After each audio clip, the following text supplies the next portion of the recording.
Hello, welcome to Revenant Reads. I'm Vin, and today we're going to discuss Mathew Lewis's The Monk.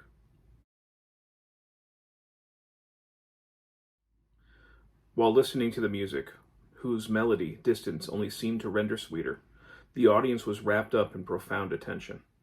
Universal silence prevailed through the crowd, and every heart was filled with reverence for religion. Every heart but Lorenzo's. Conscious that among those who chanted the praises of their God so sweetly, there were some who cloaked with devotion the foulest sins. Their hymns inspired him with detestation at their hypocrisy. He had long observed with disapprobation and contempt the superstition which governed Madrid's inhabitants. His good sense had pointed out to him the artifices of the monks and the gross absurdity of their miracles, wonders, and supposititious relics. He blushed to see his countrymen the dupes of deceptions so ridiculous, and only wished for an opportunity to free them from their monkish fetters. That opportunity, so long desired in vain, was at length presented to him. He resolved not to let it slip, but to set before the people in glaring colors how enormous were the abuses but too frequently practiced in monasteries, and how unjustly public esteem was bestowed indiscriminately upon all who wore a religious habit. He longed for the moment destined to unmask the hypocrites and convince his countrymen that a sanctified exterior does not always hide a virtuous heart. So that comes from Volume 3, Chapter 3 of Mathew Lewis's The Monk, a Gothic horror novel. This is sometimes considered, I believe, the first true Gothic horror novel, published in 1796, when Mathew Lewis was, I think, barely 20. And I haven't read all the previous Gothic work that came before this. I have read The Castle of Otranto, and I read Anne Radcliffe's The Mysteries of Udolpho, and also Vathek. So I've read a few of them. And from what I understand, one of the criticisms at the time period was that it was fairly derivative in certain ways, but I don't mind. I think that I was surprised by just how readable this is, and also how fun it is. It reads in many ways, even though I tripped up a little bit on that reading, because it is still 1796. It's not going to flow necessarily with a modern sensibility, but in many ways it does feel much more modern. It feels much more closer to our time in many respects than it does to its own. And Mathew Lewis is essentially showing us the downfall of somebody who is esteemed in religion, the eponymous monk, who many respect, but who basically has a fall from grace and becomes a monster. This is different from Radcliffe.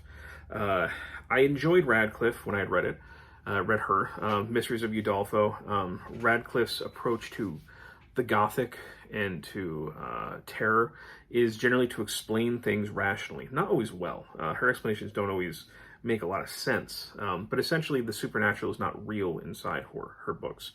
And people are encouraged to use reason and rationality. And that is true here, except the supernatural is real in The Monk. Although Mathew Lewis's heroes are still people of reason. They still approach things in a rational manner. And they can tell generally the real supernatural from the fake. So we do still have, this enlightenment quality of people using reason. And this is more like, instead of one just continuous story, it's almost like vignettes, or it's almost like a short story collection that is tied together. We follow different characters through their different strands, and it's not always clear up until really the end how these stories come together again. So it kind of feels sometimes like you're going on digressions, but ultimately you're not. Everything does start wrapping up again towards the end. But, Mathew Lewis is taking inspiration from various things that he would have been very familiar with, including things like The Bleeding Nun, which was something, from my understanding, was fairly well known at that time, but he incorporates that story into here, this ghostly nun. And as you can tell, I think, by what I read earlier, Mathew Lewis is certainly concerned with religion and religious hypocrisy. Now, I had read this, on the one hand, I'm on a mission to go through Gothic literature of the 18th and 19th century.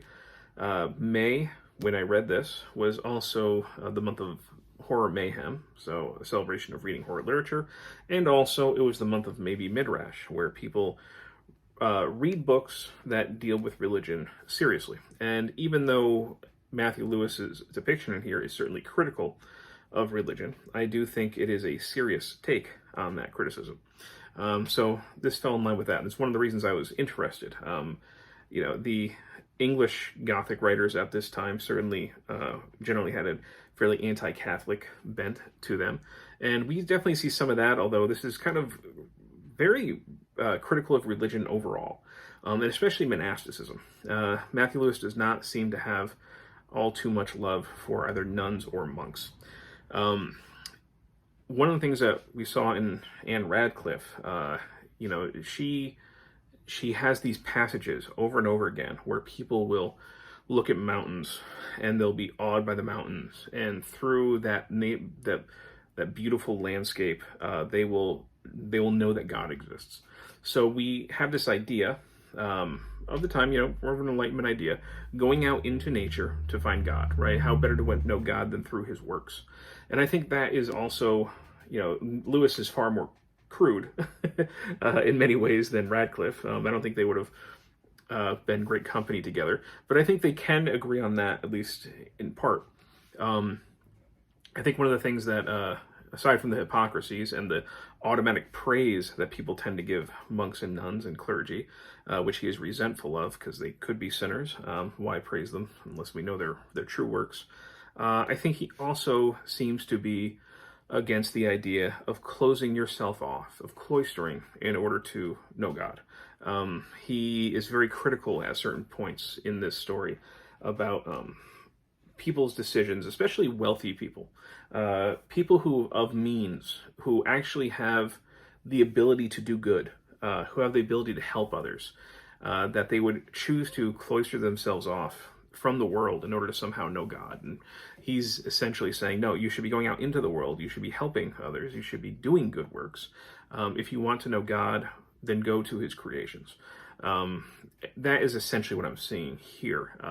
I don't know exactly what Mathew Lewis's exact religious beliefs were.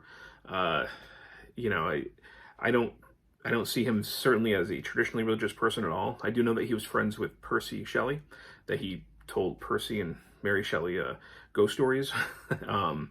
So they did know each other, and Percy Shelley, of course, did, he wrote a pamphlet when he was at Oxford University called The Necessity of Atheism that got him thrown out. That is something that I also did read during this time for maybe Midrash. A very interesting read. But if he was that close with Percy Shelley, I'm guessing that they probably shared certain sensibilities and views when it came to religion. So that's kind of, an overall message that we get from here. But what about the writing itself? Well, like I said before, the writing is fun. He moves things along swiftly. He has surprising moments of effective humor. Not the kind of accidental kind where it's, it's just funny because it's so hokey. No, it's genuinely funny. I was laughing out loud at a couple points. And some of those jokes, I will admit, some of them were at the expense of women. Some of them were also at the expense of religion. But there's still, if you're somebody who can take a crude stand-up comic, then I think you could definitely take something like Mathew Lewis.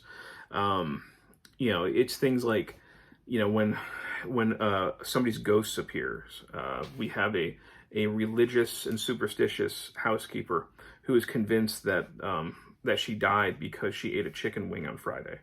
She wasn't supposed to eat meat on Friday, so that's what did her in, and that her ghost in her mind was wailing that she was basically cursing that chicken wing.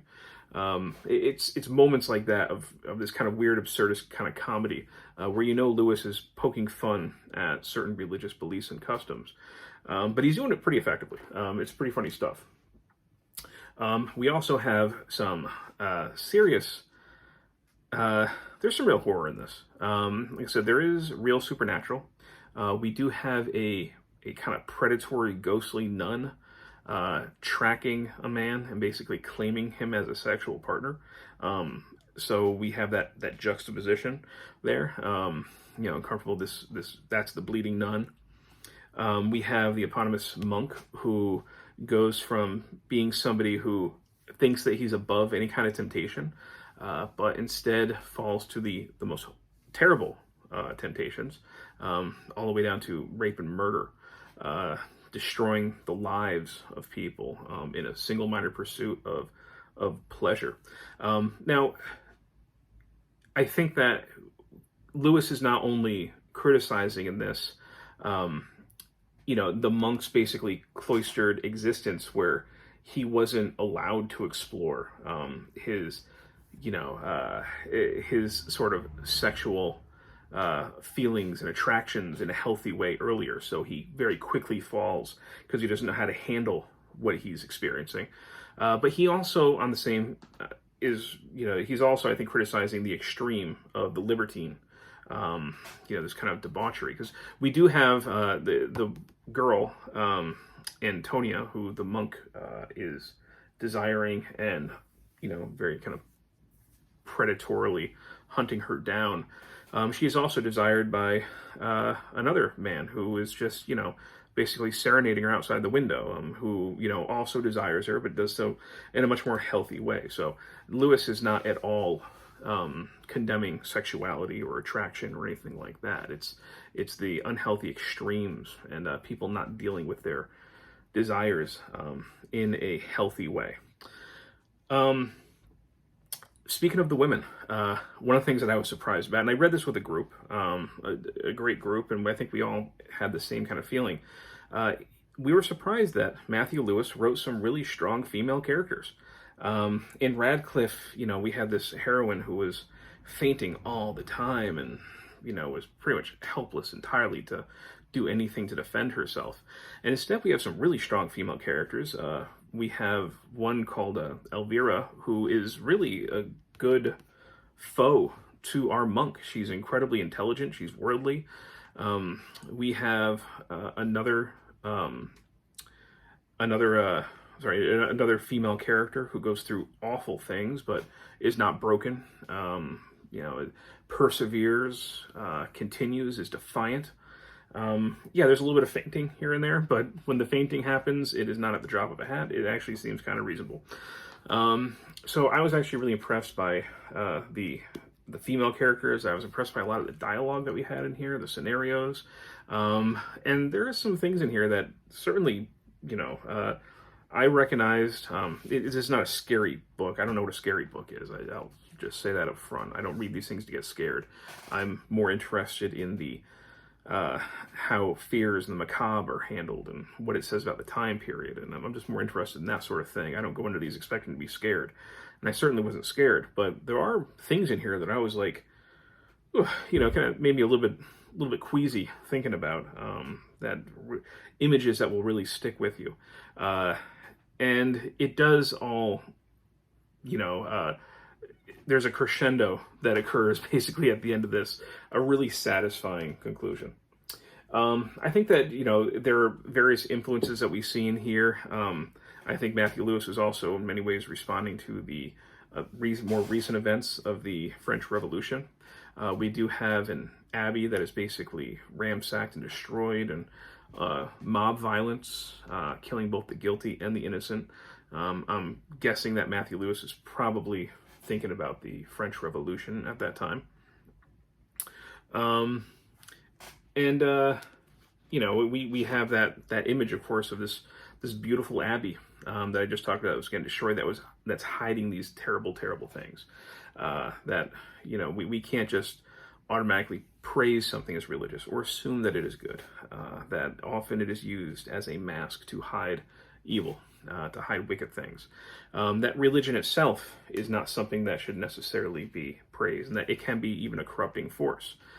We have that kind of more innocent female character of Antonia, who is much more like a Radcliffean type character. At one point, the monk walks into the room and sees her reading the Bible, and he is surprised, and he immediately thinks of all things that are inside the Bible, how corrupting those sorts of things would be. Rape, incest, murder, horrible things within that book. And her mother, we find out, actually edited that Bible so that she would not lose her innocence necessarily. But I think Mathew Lewis was saying there that, I have these terrible things inside the story. I have real demons, I have murder, I have rape, I have incest, I have all sorts of terrible acts in here. But you have those in your book at home too, because all of you have a Bible. Religion is not a guarantee of morality. And in fact, those who are extremely religious, I think in Lewis's view, could be led to even more immoral acts. So I was really pleasantly surprised by The Monk. I had a great time with this. We have read at least one more Gothic novel in June after this, and doesn't come close to this. I don't think, not that I didn't enjoy it, I'll certainly make a video about it. I think this one's going to be hard to top for a while. Like I said, I was very pleasantly surprised by this. So those are just some of my thoughts on Mathew Lewis's The Monk. If you've read this, I'd love to hear your thoughts. And as always, thank you, BookTube.